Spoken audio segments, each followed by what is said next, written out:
आज तक तुझे कभी सुखी नहीं देखा और आज तेरे बच्चों के जीवन में सुख आया है, उन्हें इतना बड़ा राज्य मिला है और आज भी तू मांगती है। तू मांग कर क्या मांगती है? दुख।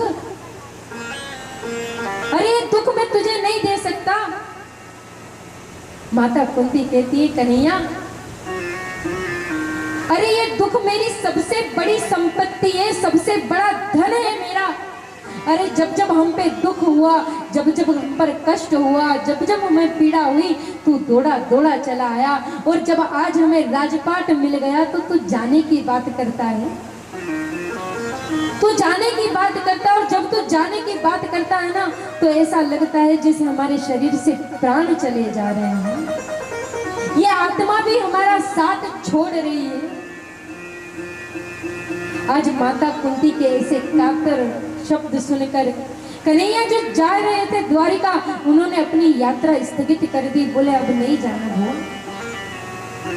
क्योंकि माता कुंती को पता था कि ये करुणा के सागर, ये सुख के सागर है, इसके पास सुखों के भंडार है, दुख के भंडार नहीं है।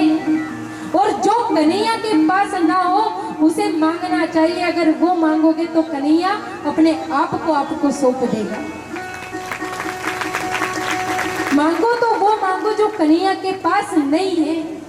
आज माता कुंती ने दुख मांगा, कन्हैया ने अपनी यात्रा छोड़ दी, नहीं गए।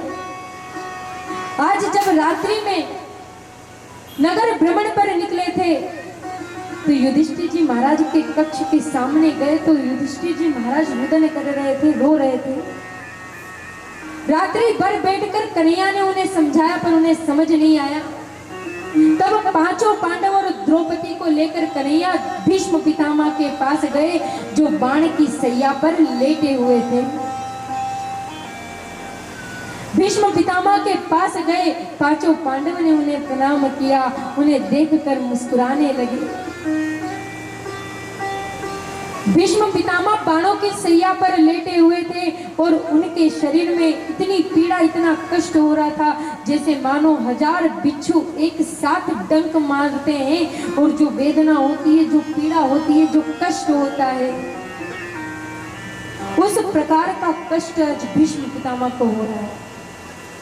पर जैसे ही कन्हैया की छवि को देखा, कन्हैया की झांकी को देखा, कन्हैया के रूप को देखा तो अपना सारा कष्ट, सारी पीड़ा भूल गए।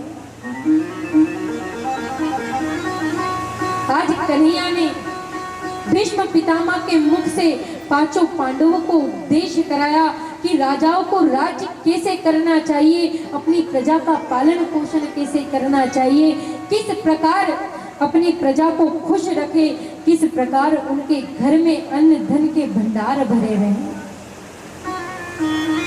जब सारी बात राजपाट की बता दी तब सबसे कहते पांडवों से कि अब मुझसे कोई प्रश्न नहीं करेगा,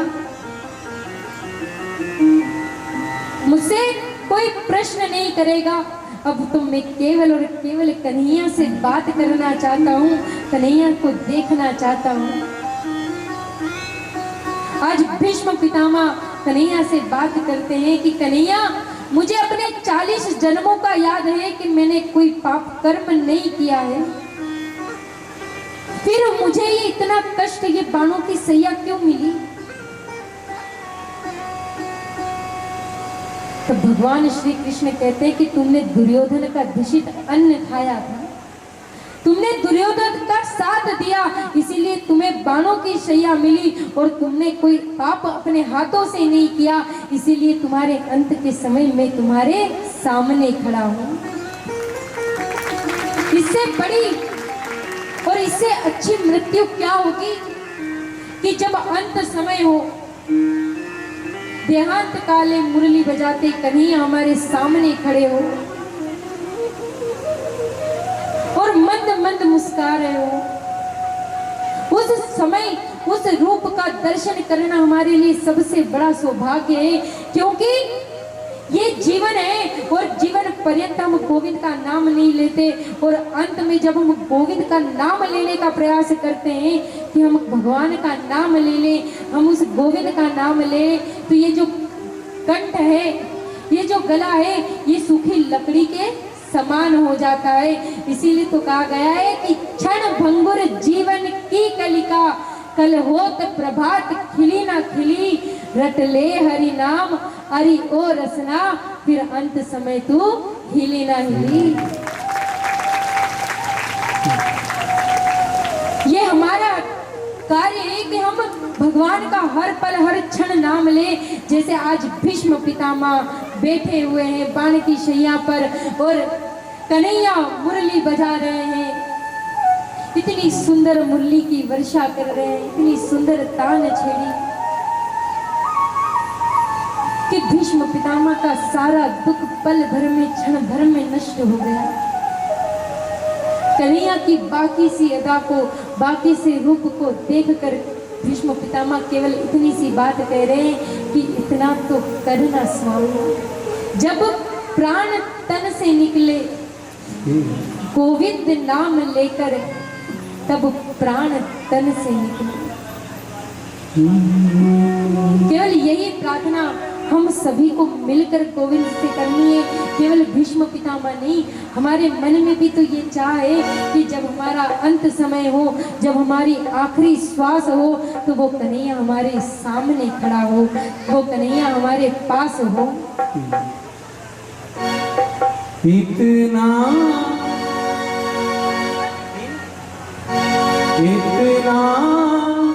तो करना स्वामी,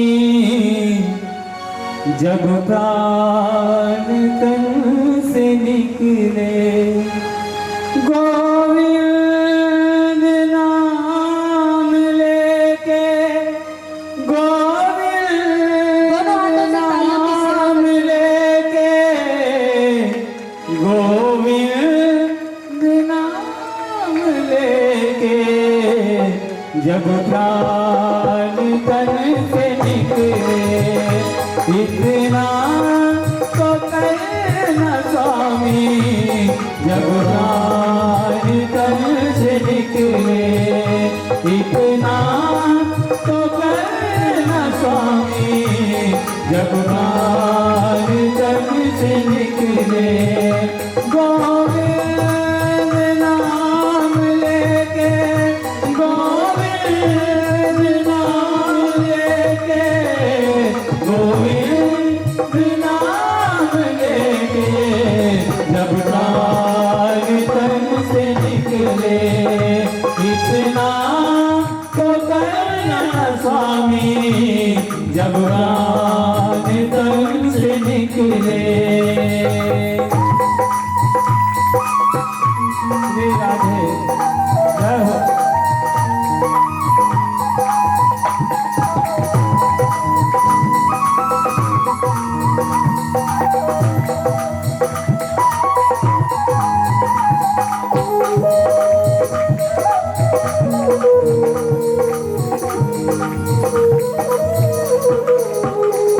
और कन्हैया श्री गंगा जी का तट हो, यमुना का बंसी भट हो, श्री गंगा जी का तट हो, यमुना का बंसी भट हो, श्री गंगा जी का तट हो, यमुना का बंसी भट हो, मेरा सावरा निकट हो, जब प्राण तन से निकले, मेरा सावरा निकट हो, जब प्राण तन से निकले, गोविंद नाम लेके, गोविंद नाम लेके, गोविंद नाम लेके, जब प्राण तन से निकले, इतना तो करना स्वामी, जब प्राण तन से निकले।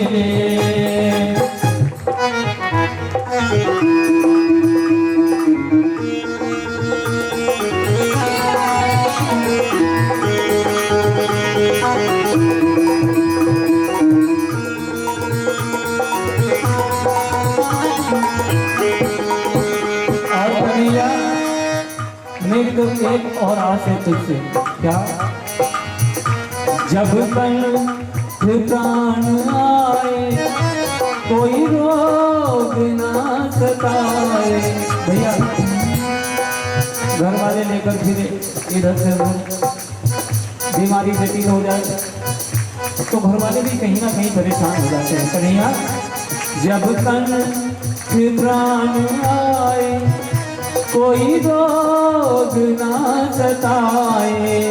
जब कंठ प्राण आए कोई रोग ना सताए। जब कंठ प्राण आए कोई रोग ना सताए। और कन्हैया मैं नहीं चाहता तुम यमराज के दर्शन करो। यम दर्शना दिखाए, यम दर्शना दिखाए। जब प्राण तन से निकले यमुना तो करना स्वामी। जब प्राण तन से निकले।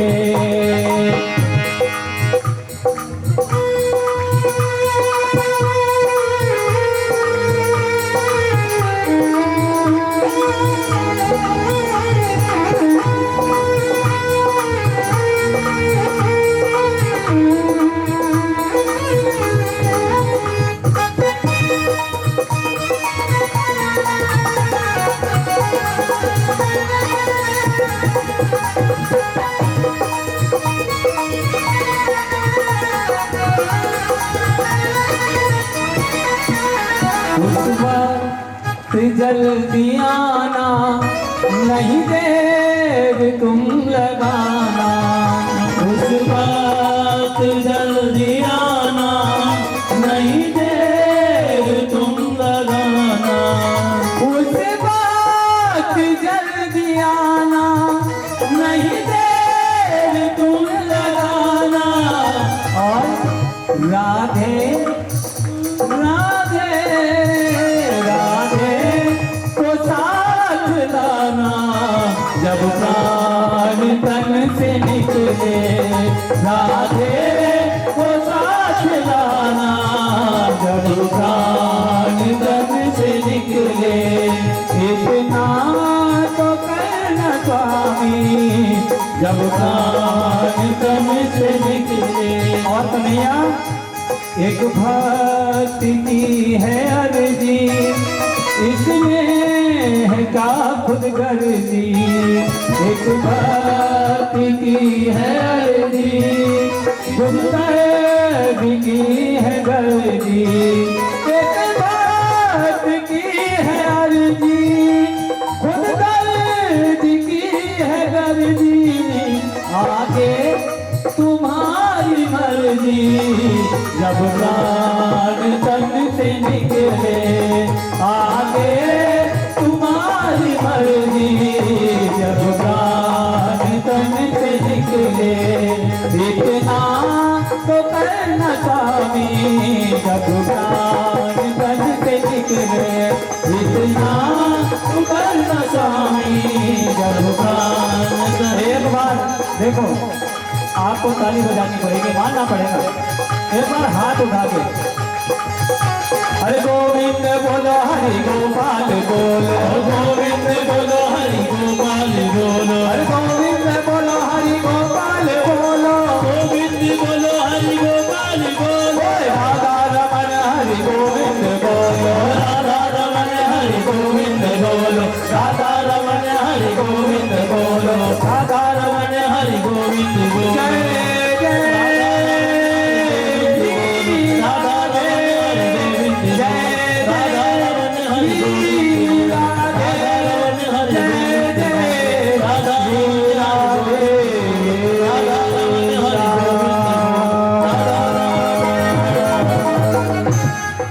आइए कुछ दान दाताओं ने दान दिया है जो फिर से इस प्रकार है।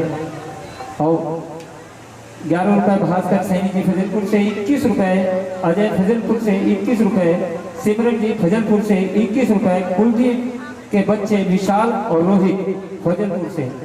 और भैया आप ये मत जानो कि हम आपको देख नहीं रहे, हम सबको देख रहे हैं। नहीं तो इधर पता चले व्यास जी महाराज तो आगे आगे देख रहे हैं, हम पीछे तक भी देख रहे हैं कि कौन चर्चा कर रहा है और कौन कथा सुना है। आप अपनी चर्चा करोगे इसमें भी आपका ही भला है, और हमारी चर्चा सुनोगे इसमें भी आपका भला है।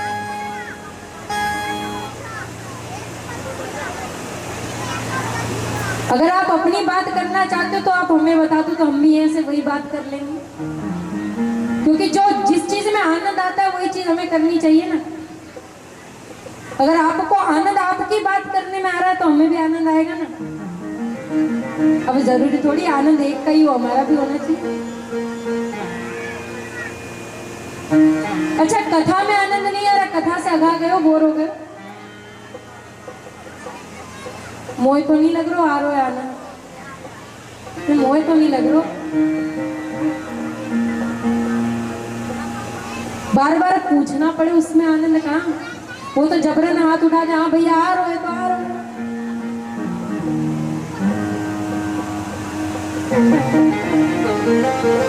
हमने बहुत प्रेम से और भाव से कथा सुनी है, इस कथा को व्यर्थ ना जाने दो।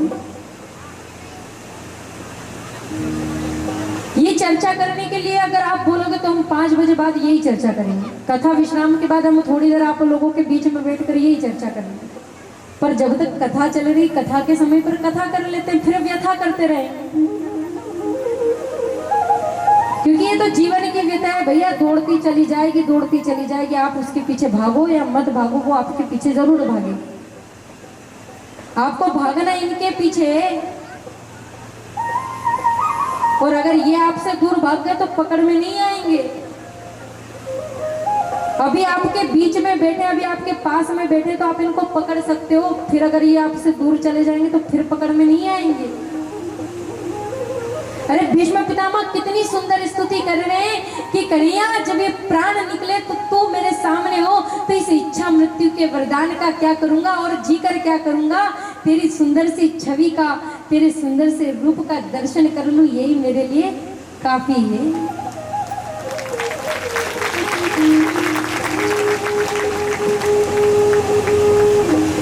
भीष्म पितामह ने तो भगवान से मृत्यु मांग ली थी। अगर हमारे अंत के समय पर भगवान आ जाए ना, भगवान स्वयं भी लेने आ जाए, तो हम ऐसे कलयुगी प्राणी भगवान को वही द्वार पर खड़े रखेंगे, भगवान खड़े रहो थोड़ी देर, अभी घर वालों से बात करने दो। अरे अभी तो हमने कुछ किया नहीं, दान किया नहीं, पुण्य किया नहीं, तो अभी कहां से ले जा रहे हो, अभी मत आओ। हम ऐसे भक्त हैं भैया, भगवान को भी द्वार पर खड़े रख दे, और जहां कहीं भगवान ने कह दिया हो वरदान मांगने का, तो एक सांस में इतना लंबा चौड़ा वरदान मांगे, भगवान भी कहेंगे अरे भगवान कैसा भक्त है। अरे एक बार तो सच्चे हृदय से याद किया नहीं, और जब मांगने को कहा तो इतना मांग लिया कि समझो ही मत। आज भगवान श्री कृष्ण पांडवों को उपदेश कराकर वापस लौटे, आज जाने की बात करी। 5 पांडवों से कहा, अर्जुन से कहा, युधिष्ठिर जी महाराज से कहा, माता कुंती से कहा कि अब मुझे जाना चाहिए, मेरे द्वारिका वासी भी बड़े कष्ट, बड़े पीड़ा में होंगे, उन्हें भी दुख होगा, मैं उनके सामने नहीं हूं। माता कुंती कहती है जब तू जाने की बात करता है ना लाला, तो ऐसा लगता है हमारे हृदय से प्राण जा रहे हो, पर हमारे कारण किसी और को कष्ट पहुंचे ये भी हम नहीं चाहते, किसी और को पीड़ा हो, और सारे द्वारिकावासी तुझे बड़ा याद करते हैं, तो चला जा। युधिष्ठिर जी महाराज अर्जुन से कहते हैं कि अर्जुन देख, कन्हैया के साथ तुझे जाना है, तू जाएगा कन्हैया के साथ। अर्जुन समझ गए कि कन्हैया को अभी तक ये बालक ही समझते हैं, इसीलिए तो इतना प्रेम करते हैं और मुझे साथ भेज रहे हैं। आज सभी हस्तिनापुर वासियों ने, 5 पांडवों ने भगवान श्री कृष्ण को भावभीनी विदाई दी। कन्हैया द्वारिका पहुंच गए। इधर जो उत्तरा के गर्भ में जिस गर्भस्थ शिशु की रक्षा की थी, उस गर्भस्थ शिशु का जन्म होने वाला है। आज उस बालक का जन्म हुआ तो वो जन्म लेकर पालती मारकर बैठ गया और चारों तरफ देखने लगा। युधिष्ठिर जी महाराज परेशान हो गए। वशिष्ठ जी महाराज के पास गए, कहने लगे बाबा ये क्या है? गुरुदेव मुझे समझ नहीं आता ये बालक किसको ढूंढ रहा है। अरे ये जिस किसी की गोद में जाता पहले तो मुस्कुराने लगता और थोड़ी देर बाद जोर जोर से रोना प्रारंभ कर देता है। अरे ऐसा विचित्र बालक तो मैंने अपने जीवन में नहीं देखा जो पालती मारकर बैठ गया हो। अरे मैयाओ थोड़ी देर तो शांति बना लो, क्या बात की चर्चा चल रही है?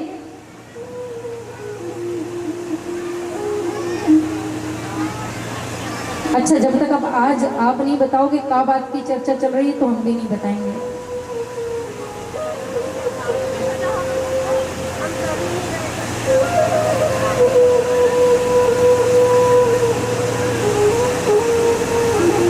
हमारी चर्चा को विराम दें। आगे अनेक चर्चा है। अभी भोले बाबा की ब्याह भी बाकी है। अब अभी से आप इतनी चर्चा करोगे तो भोले बाबा के ब्याह में थक जाओगी सारी की सारी। अपनी एनर्जी सेव करके रखो, बचा कर रखो अपनी ऊर्जा को। भोले बाबा की बारात में सब एक साथ ही करेंगे।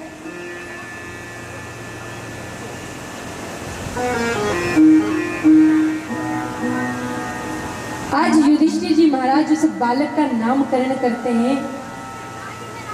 अपने गुरुदेव को बुलाया, उसका नामकरण किया। उसका नाम इतना सुंदर नाम रखा कि इसका नाम परीक्षित होगा, जिसके लक्ष्य भगवान की चरण है, जिसकी सेवा भगवान की चरण है। इसका नाम परीक्षित रखता हूं। और महाराज ये किसी और को नहीं, ये इसके बचाने वाले को ढूंढ रहा है कि जिसने गर्भ में मेरी रक्षा की थी वो मुझे कहीं दिखाई क्यों नहीं दे रहा, चारों तरफ उसे ढूंढ रहा है। आज जब भगवान श्री कृष्ण को द्वारिका में ये संदेश पहुंचा, भगवान श्री कृष्ण अपने उस पुत्र से मिलने आए, उस बालक से मिलने आए, सुंदर सी धोती कुर्ती उसके लिए लेकर आए, उसे आकर ढेर आशीर्वाद दिए। जैसे ही वो कन्हैया की गोद में गया तो परीक्षित जी महाराज खिलखिलाकर मुस्कुराने लगे कि अरे देखो मुझे बचाने वाला आ गया है, जिसने मेरी रक्षा की वो मेरे पास आ गया। भगवान उसे ढेर सारा आशीर्वाद देते हैं और पुनः द्वारिका चले जाते हैं। इधर द्वारिका में ऐसा श्राप लगा कि सारे यदुवंशी आपस में लड़ने लगे। भगवान भी द्वारिका को छोड़कर चले गए। जब अर्जुन के सामने ये दृश्य हुआ तो उसके मुख का सारा तेज नष्ट हो गया। जब वो पुनः हस्तिनापुर आया, उसने जब ये समाचार अपने भाइयों को सुनाया, युधिष्ठिर जी महाराज को सुनाया कि जिस कन्हैया के बिना हम एक पल एक क्षण नहीं रहते, वो कन्हैया में छोड़कर चले गए। जैसे ये समाचार माता कुंती ने सुना तो जैसे दशरथ जी महाराज ने राम राम कही राम कही, राम राम कही राम राम राम कहते जैसे अपने प्राणों को त्याग दिया था, उसी प्रकार माता कुंती ने कृष्ण कृष्ण कृष्ण कृष्ण कहकर अपने पंचभौतिक शरीर को त्याग दिया। आज सारे पांडव जिन्हें कन्हैया की वजह से इतना बड़ा राज्य मिला था, उस राज्य को छोड़कर राजा परीक्षित को उस गद्दी पर विराजमान कर कर चल दिए। परीक्षित रोने लगा कि मैं नन्हा सा बालक हूं, मुझे राज्य का क्या ज्ञान है। तब युधिष्ठिर जी महाराज ने उसे एक ही बात कही कि पुत्र, अगर तेरी शरण में शत्रु भी आ जाए तो उसे माफ कर देना और कभी भी पाप होते हुए देखना मत। अगर तुझमें सामर्थ्य है तो पाप को रोकना और अगर नहीं सामर्थ्य है तो वहां से चले जाना। इतनी बात सिखाकर आज पांचों पांडव भी चले गए अपने कन्हैया की प्राप्ति के लिए। इधर परीक्षित ने अपने राज्य को इतना सुचारू रूप से चलाया कि यहाँ अन्न धन के भंडार भरे हुए हैं, गो अपने आप ही दुग्ध देती है, फसल अपने आप उगने लगती है, इतना सुंदर वातावरण बना दिया। एक दिन राजा परीक्षित के मन में विचार आया कि मेरे बाबा राजकोष में जाकर तो देखूं मेरे बाबाओं के जब बाबाओं के राजकोष में गया तो एक सुंदर सा मुकुट उसे दिखाई दिया। उस मुकुट को पहन लिया और नगर भ्रमण के लिए निकला। जब नगर भ्रमण के लिए निकला तो उसने मार्ग में एक कौतुक देखा कि एक बेल के 3 पैर कटे हुए हैं, वो एक पैर से खड़ा है और एक काला व्यक्ति अपने हाथ में नग्न तलवार लिए उस बेल के चौथे पैर को भी काटने आ रहा है। जब राजा परीक्षित ने ये देखा तो उन्होंने विचार किया कि ये बेल को मार देगा। तुरंत अपने रथ से उतरे, तलवार लेकर उस काले व्यक्ति की ओर दौड़े। जैसे उस काले व्यक्ति ने देखा कि आज राजा परीक्षित मुझे मार देंगे, तुरंत उनकी शरण में पहुंच गया।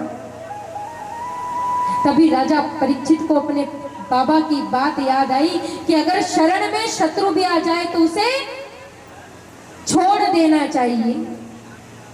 राजा परीक्षित कहते, तुम्हारा इतना साहस, हमारे राज्य में तुम इतना दुस्साहस करने आए हो, तुम इसके पैर को क्यों काट रहे हो? धर्म, अर्थ, काम और मोक्ष,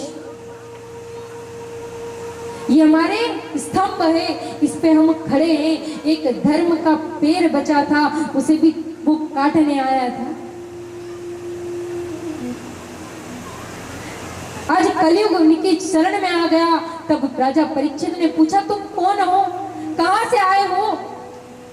बोले, मैं कहीं से आया नहीं महाराज, मेरा परिचय है, मैं कलयुग हूँ, मैं यहाँ अपना स्थान ढूंढने आया हूँ। आपके राज्य में मुझे कहीं स्थान मिल जाए तो मेरे लिए अच्छा होगा।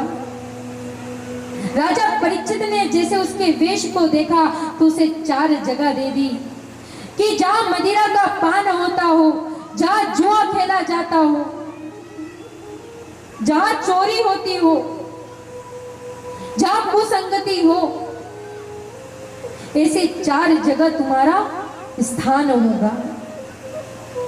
कलयुग कहता है जहाँ जुआ खेला जाए, जहाँ मदिरा का पान किया जाए, जहाँ मांस का भक्षण हो, ऐसे स्थान तो आपने दे दिए, पर राजा ही इस कार्य को नहीं करता तो इस राज्य में रहने का क्या अर्थ है?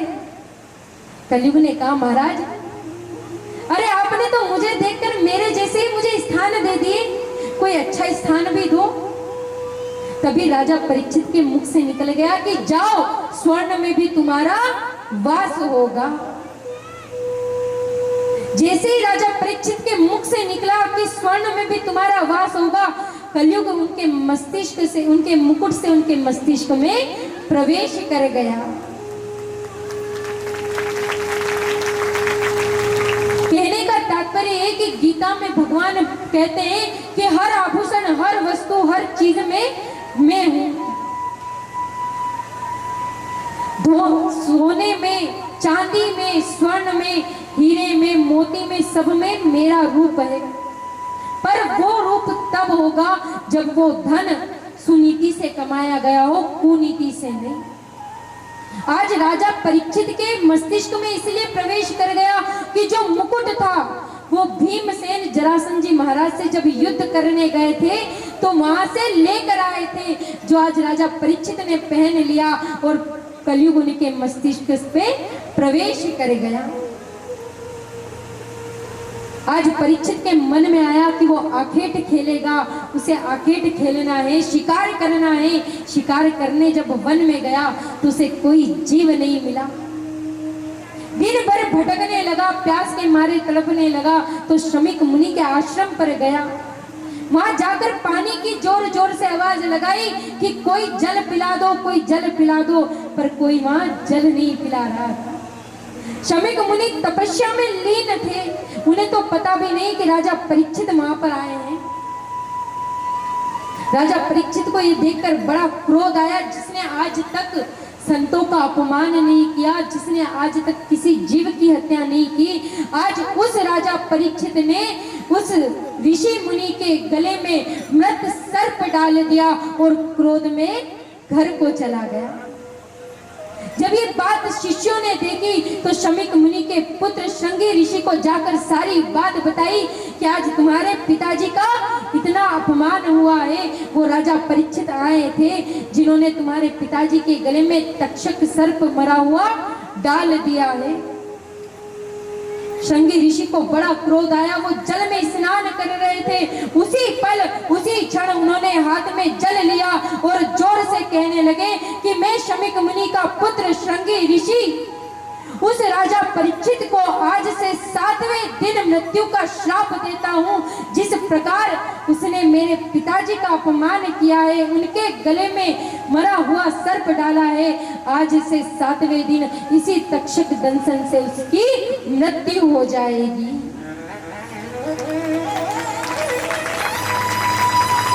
श्रृंगी ऋषि श्राप देकर जब आश्रम पर लौटे, पिताजी से कहने लगे, पिताजी आपको पता नहीं कि आपका कितना बड़ा अपमान हुआ था।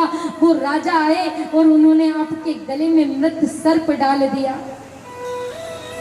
शमीक मुनि बड़े प्रेम से कहते हैं, बेटा तो उन्होंने गलत क्या किया? अरे वो यहाँ आए थे जल का पान करने, पर मैं समाधि में इस प्रकार लीन था कि मैंने उन्हें जल का पान नहीं कराया। गलती हमारी है। जब शमीक मुनि के मुंह से, अपने पिताजी के मुख से ये बात सुनी तो श्रृंगी ऋषि रोने लगे, आंसू आ गए। बोले, पिताजी मैंने तो उन्हें श्राप दे दिया, मैंने उन्हें श्राप दे दिया कि आज से 7वें दिन बाद उनकी मृत्यु हो जाएगी। जब बात ये सुनी तो जोर जोर से चिल्लाने लगे, अरे पागल, इस निर्जन वन में, इस घनघोर वन में जहाँ कोई नहीं रह सकता, आज उस राजा की वजह से हम निर्भीक रहते हैं, हमें कोई कष्ट नहीं होता, और तूने उस राजा को श्राप दे दिया। शमीक मुनि को बड़ा क्रोध आया कि जहां चाहते वहां श्राप देने लगते हो। उसी पल उसी क्षण उन्होंने अपने पुत्र को श्राप दे दिया कि जा, मैं तुझे श्राप देता हूं कि आज से ब्राह्मणों की श्राप देने की शक्ति समाप्त हो जाए और आशीर्वाद देने की शक्ति बढ़ती चली जाए। इसीलिए तो कहते हैं जब घर में कोई ब्राह्मण आए, कोई अतिथि आए तो उसका सम्मान करना चाहिए, उसका आदर सत्कार करना चाहिए। अगर हमारे घर में ब्राह्मण देवता आ रहे हैं, भोजन कर रहे हैं, तो उसे उस भोजन की दक्षिणा भी अवश्य देनी चाहिए, क्योंकि ब्राह्मणों के आशीर्वाद में वो शक्ति है जो भगवान को हमारे पास खींच लाते हैं। आज शमीक मुनि दौड़े दौड़े राजा परीक्षित के पास गए, उन्हें जाकर सारी बात बताई कि मेरे पुत्र ने आपको श्राप दे दिया है। जब राजा परीक्षित ने उस मुकुट को निकाला तो उन्हें उनकी सारी गलती याद आने लगी।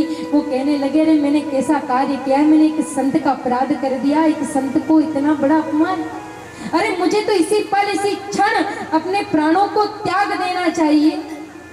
पर धन्य है आपका पुत्र जिन्होंने मुझे 7 दिन दिए हैं, और ये 7 दिन ही हमारे जीवन के हैं। अच्छा, 7वें से 8वां दिन आएगा आप लोगों के लिए। आप हिरण्यकश्यप तो है नहीं कि आपके लिए भगवान 8वां दिन बनाए। ये 7 दिन जिसके हमने 2 दिन तो गवा दिए, तीसरा दिन है हमारे पास। ये 7 दिन का जीवन है जिसमें हमें भगवान को प्राप्त करना है। परीक्षित जी महाराज ने कुछ नहीं सोचा, अपने पुत्र को राजगद्दी सौंपी और वन को चले गए। वन में जाकर बैठ गए। जितने बड़े बड़े संत थे सब दौड़े दौड़े राजा परीक्षित के पास आ गए। इधर राजा परीक्षित भगवान से प्रार्थना करने लगे, उन्हीं बीच में उनके पास सुखदेव जी महाराज आए। वही सुखदेव जी महाराज जिन्होंने 12 वर्षों तक क्या किया था, कथा याद है ना कल की? 12 वर्ष तक मां के गर्भ में वास किया था। वही सुखदेव जी महाराज आज राजा परीक्षित को कथा श्रवण कराने आए हैं, उनकी पीड़ा उनके कष्ट को दूर करने आए हैं। आज सुखदेव जी महाराज उनके समक्ष बैठे हैं, उनके सम्मुख बैठे हैं और उन्हें कथा सुना रहे हैं। राजा परीक्षित प्रश्न करते हैं, भगवान किसी को दुख किसी को सुख क्यों देते हैं? बड़ी सुंदर कथाएं हैं। किस प्रकार भगवान ने भक्त के मनोरथ को पूर्ण किया, किस प्रकार भगवान ने विदुर जी के घर जाकर कदली के छिलके खाए हैं। ये प्रेम की बात है। और कहते हैं गोपियां उद्धव से कहती है, जब उद्धव जी महाराज पत्र लेकर गए थे ना गोपियों के पास, तो उद्धव जी से कहती है, उद्धव जी उन्हें ज्ञान की बात बताते हैं, ज्ञानियों की बात करते हैं, तो उद्धव से कहती, उद्धव ये जो तेरे ज्ञान की पोटलियां है ना, ये हमारे काम की नहीं है, ये तो बंदगी है, और ये बंदगी सबके बस की बात नहीं है। तो ये तो प्रेम की बात है उधो,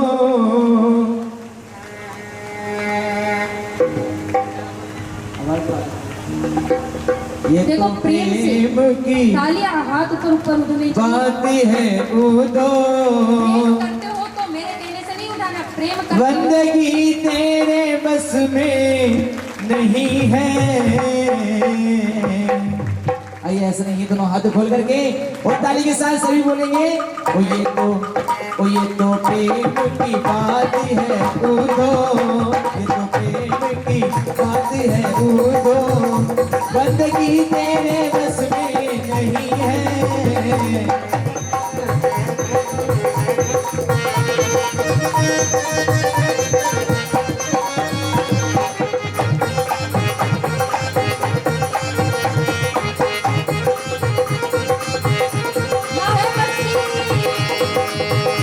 ये तो प्रेम की बात है उधो, बंदगी तेरे बस में नहीं है।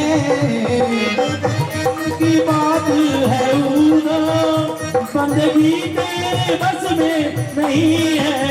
यहाँ सर देके होते हैं सोने, यहाँ सर के होते सौदे, यहाँ सर देके होते हैं सोने, यहाँ सर के होते हैं सौदे। आस की इतनी सती नहीं है। ये तो प्रेम की बात है उधो, बंदगी तेरे बस की नहीं है।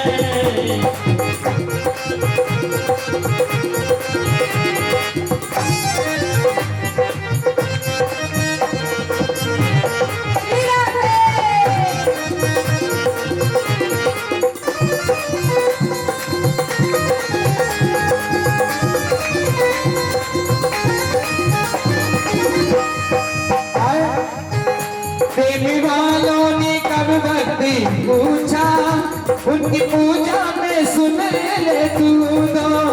प्रेम वालों ने जब वक्त पूछा, उनकी पूजा में सुन ले उधो। नहीं ऐसा नहीं, दोनों हाथ खोल करके 1 2 3 4।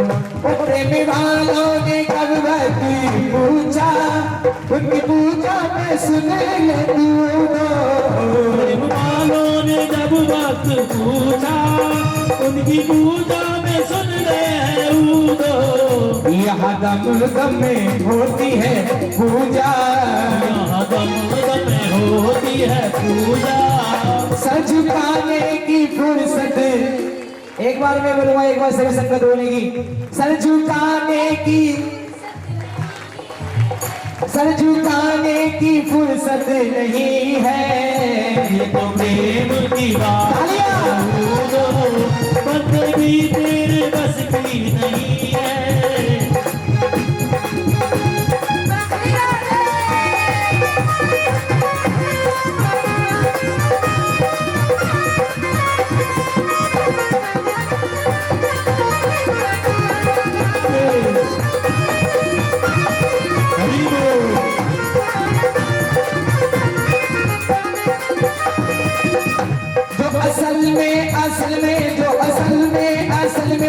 असल में है मस्ती में डूबे, उन्हें क्या परवाह जिंदगी की। जो असल में है मस्ती में डूबे, उन्हें क्या परवाह जिंदगी की। जो असल में है मस्ती में डूबे, उन्हें क्या परवाह जिंदगी की।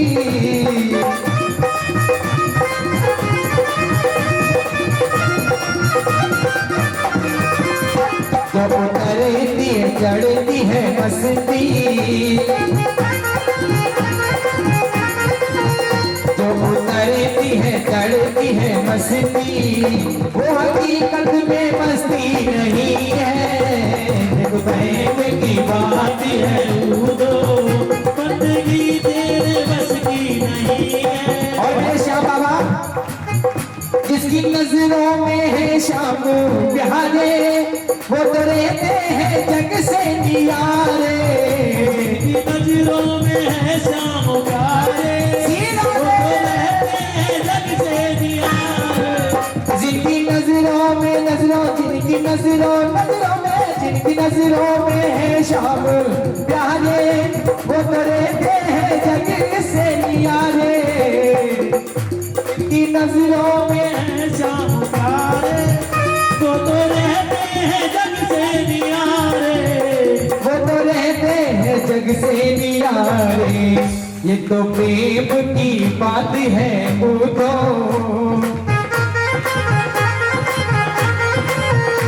ऐसा नहीं दोनों हाथ खोल करके और राधा नाम संकीर्तन करना है और कहना है कैसे? ओ जय जय राधा रमण हरि बोल, जय जय राधा रमण हरि बोल, जय जय राधा रमण हरि बोल, जय जय राधा रमण हरि बोल, जय जय राधा रमण हरि बोल, जय जय राधा रमण हरि बोल, जय राधा रमण हरि बोल, जय जय राधा रमण हरि बोल। हरि बोल हरि बोल हरि बोल हरि बोल, हरि बोल हरि बोल हरि बोल हरि बोल, हरि बोल हरि बोल हरि बोल हरि बोल, हरि बोल हरि बोल हरि बोल हरि बोल, जय जय राधा रमण हरि बोल, जय जय राधा रमण हरि बोल। कृष्णा रमण हरि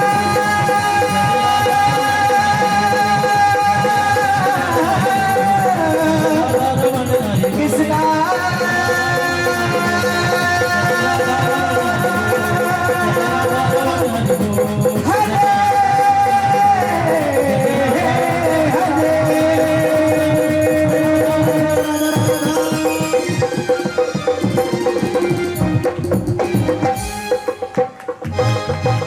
बोले राधे कृष्ण भगवान की, बोले श्रीमद भागवत महापुराण की, बोले श्री व्यास जी महाराज की। आइए कुछ दानदाताओं ने दान दिया है जो इस प्रकार है। 21 रुपए श्री बलजीत जी फजलपुर से, 101 रुपए देविंदर जी फजलपुर से 51 रुपए, राजगिरी गोसाई जी फजलपुर से और 21 रुपए